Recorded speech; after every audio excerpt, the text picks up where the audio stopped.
The European Union remains steeped in crisis, and yet the challenge from the radical left looks weaker than ever. Popular discontent doesn't automatically lead to positive change, it has to be galvanized around a realistic alternative.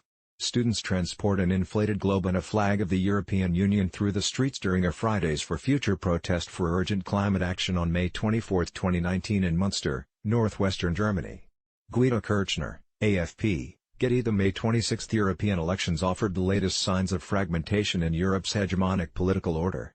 For the first time in the history of the European Parliament, the Social Democratic, SD, and Christian Democratic, EPP, groups lost their majority of seats. Yet while the ongoing effects of austerity have been a key force in breaking up the old party blocs, this year's European elections also saw the demobilization of the radical left electorate.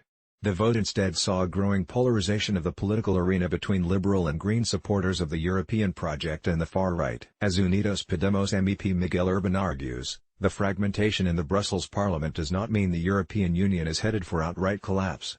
As he argues in his 10 Theses on the European elections, reproduced below, the formation of a new centrist bloc, perhaps including Greens and Liberals, may well prolong the Brussels consensus for a few more years at least. Yet as citizens become ever more alienated from the European Union's institutions and the far right creeps forward, the need for the left to provide its own alternative at the European scale becomes ever more urgent. 1. The crisis of legitimacy of the European Union. It is clear today that the European Union is suffering from a growing loss of legitimacy among social sectors all across Europe. It is ever costlier to be associated with supposed European values such as democracy, progress, well-being, and human rights.